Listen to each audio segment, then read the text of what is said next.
Bienvenidos a todos y todas a esta nueva infografía gratuita del Punto Fuerte, la academia especializada en preparación física en handball. Mi nombre es Teo Vázquez, es ya mi segunda vez colaborando acá con la academia. Soy preparador físico del Club Sagao de Buenos Aires, Argentina. Me encargo de las categorías inferiores, cadetes, juveniles y juniors, y además del equipo de mayores B, que actualmente disputa la Liga de Honor Plata. Además, también soy preparador físico en un club de rugby, me encargo de la preparación física infantil, así que estoy adentrado del tema del que vamos a conversar hoy, que es el entrenamiento de la fuerza en edades tempranas, este tema tan controversial. ¿Qué es lo que vamos a hablar en esta infografía? Mitos y realidades del entrenamiento de la fuerza en niños y en niñas, fases sensibles del desarrollo, cómo aprovecharlas, el primer paso de lo que tendría esta estructuración de los chicos en el mundo de la fuerza, que es la zona media, la enseñanza y progresión de los ejercicios, algunos consejos, algunos tips que podemos llegar a ver, y por último, cómo estructurar una sesión tipo.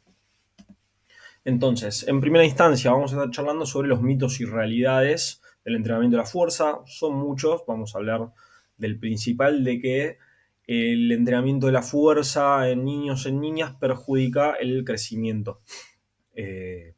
No es así, claramente no es así. Este mito proviene del mal entendimiento de estudios que se han realizado anteriormente, hace tiempo. Ahí estamos viendo abajo de la imagen de este niño levantando un peso que claramente no es el acorde a su edad. Están mencionados algunos autores y los años de sus estudios. Este mito proviene de lo que es el estudio de una población muy particular de niños en puertos que realizaban trabajos forzosos, trabajos bajo condiciones precarias, donde se notaron que encontraban un mal desarrollo del crecimiento, donde encontraban fracturas o microfracturas en las epífisis de los huesos, donde se da el crecimiento. Entonces, a partir de estas condiciones, se entendió como que el entrenamiento de la fuerza es dañino para los chicos. No es así, claramente no es así, sino todo lo contrario, pero no se ha tenido en cuenta el contexto de que es un trabajo forzoso, de que es una fuerza que no tiene que ser, un peso que no tiene que ser el acorde para los chicos en estas edades, el mal contexto, la falta de nutrición, la falta de descanso. Entonces todo eso ha llevado a que, obviamente, en esta población se haya encontrado estos problemas de crecimiento. ¿Cuál es la realidad? Que se han encontrado posteriormente en diferentes estudios, que el entrenamiento de la fuerza es mucho más beneficioso de lo que creíamos, que previene lesiones, que favorece el desarrollo óseo, que mejora la densidad mineral ósea, que mejora la coordinación, tanto la intermuscular entre grupos musculares o entre diferentes segmentos, y la intramuscular, que es las contracciones que sean un poco más eficientes en los chicos. Está mencionado uno de los estudios ahí abajo de esta imagen, donde está el profesor guiándolo, que es la idea, ¿no?, que venimos a pregonar. El estudio de la Academia Americana de Pediatría, que se hizo en 2008, donde se ven estos diferentes resultados, estos diferentes beneficios. ¿Qué es lo que tenemos que tener en cuenta principalmente en el momento de desarrollar la fuerza en estas edades tempranas? Las fases sensibles. Las fases sensibles del desarrollo van a ser ventanas que vamos a encontrar en los chicos, donde vamos a poder tener un mejor beneficio, un mejor resultado en lo que vendría siendo diferentes capacidades físicas, ¿no? Esta facilidad, esta efectividad va a estar de la mano con el desarrollo biológico del chico. No vamos a hablar de un desarrollo cronológico, no vamos a hablar de la edad, sino de cómo se va desarrollando su cuerpo, cómo se van desarrollando sus hormonas, el pico de crecimiento, ahora lo vamos a charlar un poco, y todas estas diferentes cuestiones, que es lo que realmente influye en el entrenamiento de la fuerza, no tan solo la edad, ¿no? Acá en esta diapositiva vamos a encontrar una tabla que es del autor Martins, si no me equivoco, es más o menos del año 1982, donde habla de cómo trabajar en las diferentes edades con mayor o menor intensidad en niños y en niñas. Está discriminado acá, está diferenciado en esta tabla, las diferentes capacidades. Hay diferentes modelos, más o menos todos coinciden en las edades, todos tienen en cuenta el shock puberal, el shock hormonal, que se da más o menos entre los 10, 12 años. En las chicas se da un poquito antes que en los chicos, porque tienen un desarrollo hormonal mucho más rápido. Entonces, nos vamos a ir guiando en base a estas fases sensibles. Las fases sensibles vienen de la mano con el pico de crecimiento, que está marcado por este shock hormonal, este proceso puberal, donde previamente, en la fase prepuberal, vamos a estar trabajando todo lo que es lo coordinativo, las técnicas y demás. En la fase puberal plena vamos a estar trabajando ahí sí las habilidades, como dice acá, vamos a empezar a cargar un poquito más los ejercicios, darle un poquito más de volumen, un poquito más de intensidad, obviamente siempre y cuando la calidad del ejercicio me lo permita, la calidad de la técnica me lo permita, para posteriormente enfocarnos directamente en la fase postpuberal, enfocarnos directamente en el desarrollo de la fuerza, con buenas cargas, con buenas intensidades, con buenos volúmenes. Entonces tenemos que tener en cuenta esto, cómo ubicarnos en las diferentes edades, en las diferentes fases, y tener en cuenta estas ventanas de oportunidad, donde vamos a poder hacer más enfoque en la velocidad o más enfoque en la fuerza, en la resistencia, tener en cuenta que quizás en la fase prepuberal, todo lo que es el trabajo de resistencia me van a dar más beneficios, todo lo que sea oxidativo, no tanto lo que sea glucolítico intenso, ya que las hormonas encargadas en estos procesos, como puede ser la CPK, no está completamente optimizada, completamente desarrollada, entonces no vamos a tener quizás los resultados que buscamos. Tengamos en cuenta que solamente con la fase puberal, con este shock hormonal, con este pico de crecimiento, muchas de las capacidades físicas ya se van a encontrar con un mejor desarrollo solamente por este motivo en particular, el shock hormonal. Vamos a encontrar mejoras en el VO2 max, en la fuerza, entonces solamente con eso ya tenemos un trabajo un poquito más avanzado. Previamente solo nos enfocaremos en lo que sea la técnica. ¿Cuál es nuestro primer paso en el desarrollo de la zona media? Tengamos en cuenta que nos vamos a encontrar tanto en fases en edades tempranas o más cercanas a lo que es la fase puberal, vamos a encontrar con chicos que están en edad de crecimiento pleno. Más que nada, obviamente, no en el pico de velocidad de crecimiento, que nos vamos a encontrar con mayores desbalances. Entonces, ¿cuál va a ser el rol del preparador físico en el trabajo de la fuerza? La zona media. La zona media como este núcleo transmisor de fuerzas y como estabilizador de la estructura del cuerpo. Acá además he sumado algo que me parece fundamental, que es introducir el concepto del suelo pélvico, toda esta estructura, toda esta musculatura que en un deporte donde hay tanta caída por saltos, por impactos y demás, la fuerza se puede llegar a fugar por esta estructura si no la tenemos bien desarrollada. Entonces, ¿en qué nos vamos a enfocar?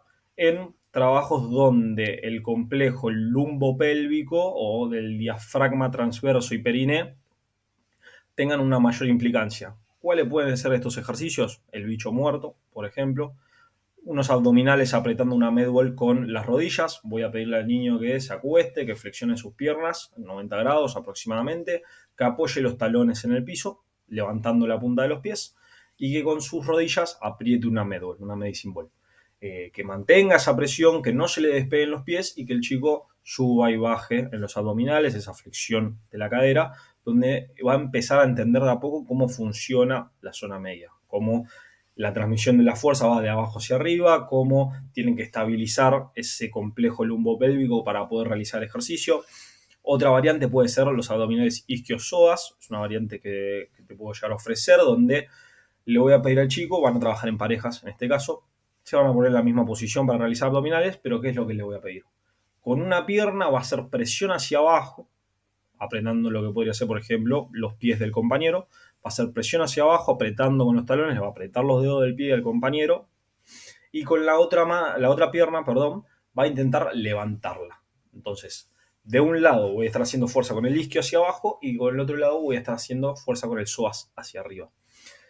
Hay diferentes variantes, puedo hacerlo también con los aductores o los abductores, puedo pedirle que el chico haga fuerza con la pierna hacia adentro o fuerza con la pierna hacia afuera y puedo ir jugando con estas diferentes variantes. Mismo lo puedo establecer como una evaluación.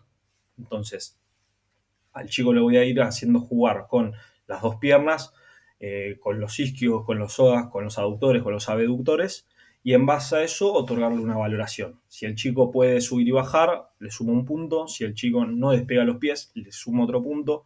Si el chico no tiembla, no hay perturbación en el ejercicio, le sumo otro punto. Entonces lo voy ofreciendo del 1, 2, 3 la nota de esas diferentes variantes y al final puedo ver cómo el chico tiene reconocido o no este complejo lumbopélvico.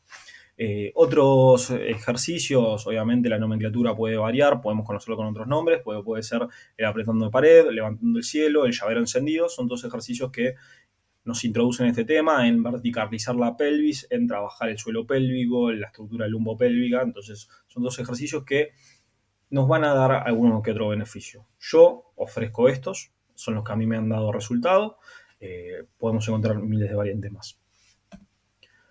¿Cuál va a ser la enseñanza y progresión de los ejercicios?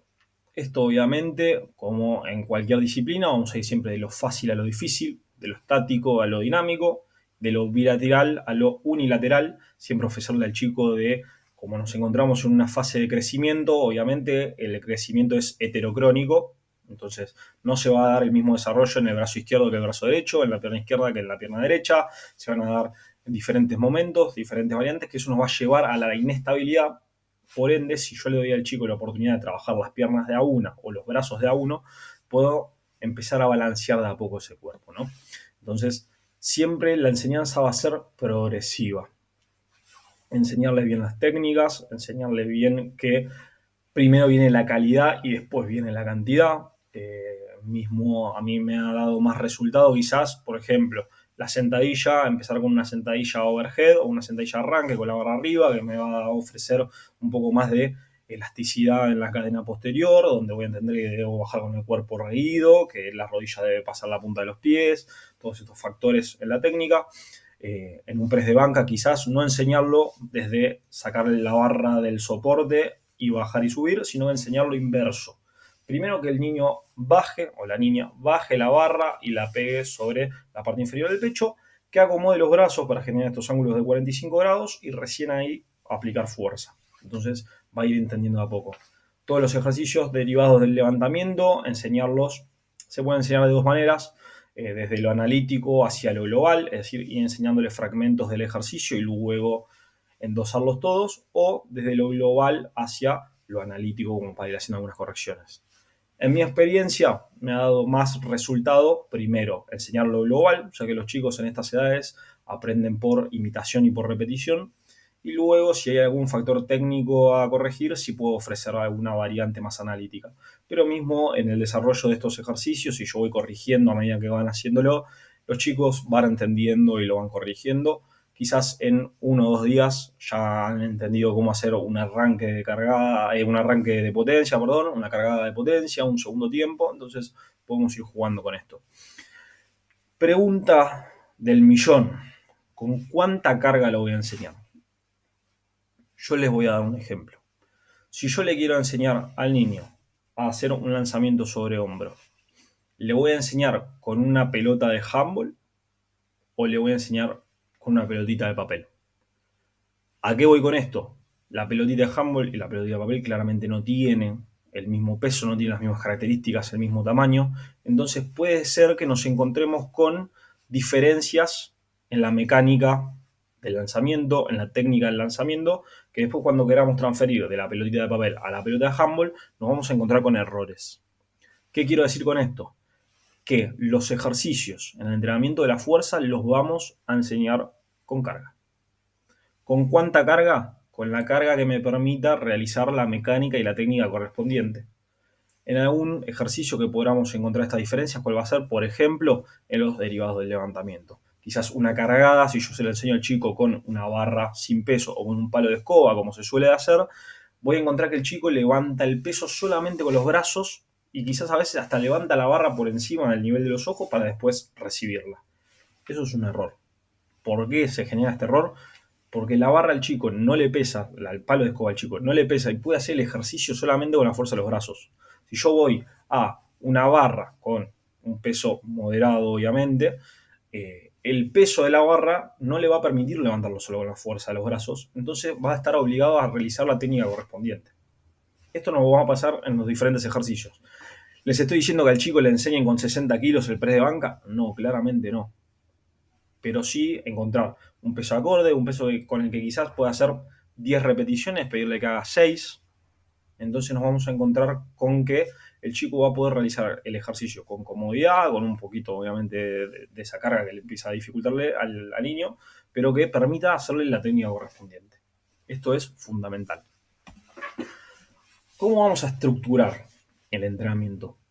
Yo por lo general recomiendo adoptar el formato de circuito, porque me resulta más dinámico, porque me resulta más aplicable, porque me resulta con una mayor facilidad en los niños o mismo en gente que es principiante en el entrenamiento de la fuerza.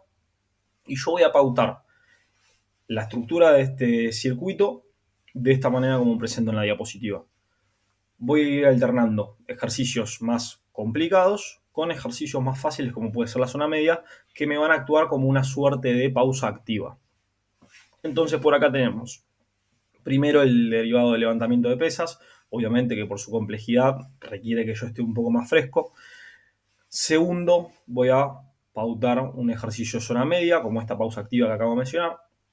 Tercer ejercicio, un patrón básico, un ejercicio fuerza básica, como puede ser una sentadilla, como puede ser un press de banca, como puede ser una dominada, un remo en TRX, un press de banca con disco mientras apoyo solamente las escápulas y levanto la cadera, entonces también trabajo un poco de zona media, entonces voy a ir jugando con eso. Después nuevamente voy a ir alternando ejercicio zona media y ejercicio patrón básico. Así más o menos unos 8 ejercicios, una cantidad de ejercicios acorde a la edad de los chicos que puedan recordar.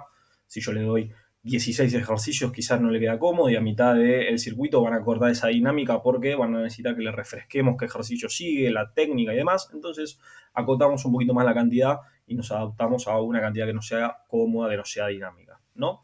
Más o menos 6, 8 ejercicios, no mucho más. ¿Cuántas vueltas a este circuito? La cantidad de vueltas donde el chico pueda sostener la calidad del entrenamiento. Entonces, si yo veo que a la quinta, sexta vuelta ya los ejercicios empiezan a perder calidad, freno, corto antes, me dedico a trabajar otra cosa, me dedico a trabajar otra capacidad o mismo la próxima acomodo el entrenamiento para que terminemos en la cuarta vuelta, por ejemplo. Entonces vamos a ir jugando con eso. ¿Qué aclaración importante quiero hacer? El circuito siempre va a ser por repeticiones. ¿Por qué no vamos a hacer un circuito por tiempo en edades tempranas? Porque el circuito por tiempo me acorta los tiempos de ejecución y el chico va a estar enfocado en hacer más cantidad de repeticiones en ese tiempo que le damos, en esos 10 segundos que le damos, y no va a estar enfocado en la técnica. Entonces, yo no quiero que haya nada que condicione la técnica del ejercicio. Voy a dedicar a hacer un circuito por repeticiones, donde la cantidad de repeticiones siempre sea acorde, que me permita mantener la calidad. Y los ejercicios de zona media van a ser estos ejercicios que mencioné antes, de los trabajos del complejo lumbopélvico, del diafragma transverso periné, esto de bicho muerto, puede ser, acá he puesto un ejemplo de cómo podría estructurar un entrenamiento. El primer ejercicio va a ser un arranque desde ingle. ¿Por qué no hago desde medio muslo? ¿Por qué no hago desde el piso? Porque primero requiere mayor coordinación técnica, estamos hablando de niños, acordémonos de eso, y además le saco esa primera inclinación que tiene que hacer el chico, donde tiene que hacer más fuerza con el complejo lumbar, que por ahora no creo que sea lo mejor para esas edades. Entonces lo facilitamos, arrancamos desde la ingle, comprenden bien cómo es el ejercicio, comprenden bien cómo es la dinámica de los brazos, entonces nos va a resultar un poquito más beneficioso. Seguido de esto, abdominales apretando aductores con la medicine ball, el ejercicio que expliqué. Tercero, un press de banca. Cuarto, un bicho muerto. Quinto, una subida hacia el podio, como puede ser esta variante de lo que nos encontramos de la sentadilla, donde podemos trabajar, ¿no?, de manera unilateral. La subida del podio, obviamente aclarar que siempre va a ser de costado del cajón, nunca de frente. Luego vamos a volver a poner ejercicio de zona media, como levantando el cielo. Después remo en TRX, esta variante para las dominadas. Y por último, el aprieto pared. Entonces, de esta manera nosotros vamos a encargarnos de estructurar el entrenamiento. Variantes puede haber muchas. Yo recomiendo esto porque quizás es lo que me ha dado mayor resultado. A medida que vayamos avanzando, al chico le puedo ir acortando los circuitos y trabajar diferentes circuitos, donde quizás tenga el mismo patrón motor, donde ya empezar a dar un poquito más de transferencias, donde obviamente es muy importante que el chico empiece a lanzar, empiece a saltar. Siempre recordemos que en estas edades vamos a darle un bagaje motor amplio. El chico tiene que aprender a hacer todo. porque la especialización temprana nos termina perjudicando. Entonces tiene que aprender a hacer todo, tiene que aprender a saltar, a rolar, a lanzar, a correr, todas las variantes que yo le pueda dar, mejor. Así el chico de mañana tiene una caja de herramientas completa. Si yo en mi caja de herramientas solamente tengo un martillo, cuando tenga que cortar madera, cuando tenga que ajustar un tornillo, solo voy a tener una herramienta, que quizás no sea la más eficiente. Entonces, si yo al chico le doy un bagaje amplio de herramientas, cuando tenga que hacer diferentes labores como clavar un clavito, va a tener el martillo. Cuando tenga que cortar madera, va a tener el serrucho. Cuando tenga que ajustar un tornillo, va a tener el destornillador correspondiente. Y eso nos va a dar muchísimos más resultados. Obviamente, este es un tema donde podemos hablar horas, donde quizá le tengamos que abocar a un curso completo. Así que hasta acá llega esta infografía. Espero que les sea de valor, que tengan resultados, que lo puedan aplicar en sus clubes, en sus grupos de entrenamiento, en sus equipos. Para más información, acá obviamente tienen la página del Punto Fuerte, donde van a encontrar diferentes cursos. También está la charla que tuvimos hace un tiempito en el podcast, donde también estuvimos hablando sobre entrenar desde la base, sobre la preparación física en la base. Hay algunas cosas interesantes para escuchar. También está mi Instagram personal, mi Instagram profesional, que es Teo Vázquez PF, donde me pueden hablar si quieren, para pedirme más consejos, para pedirme más ejercicio. Podemos charlar sobre lo que quieran de este tema que a mí me apasiona realmente. Entonces, siéntanse libres en consultarme. Acá tienen, obviamente, los cursos disponibles en la academia. Hay cursos por niveles, están muy buenos, tienen muchísima información muy aplicable, así que espero que les sea de utilidad. Hasta acá la infografía gratuita, espero que les haya servido. Tienen mi contacto, tienen el contacto del Punto Fuerte, así que adéntrense lo más posible. Cuanto más información, más van a poder llenar su propia caja de herramientas. Así que les agradezco por el espacio y nos vemos en la próxima.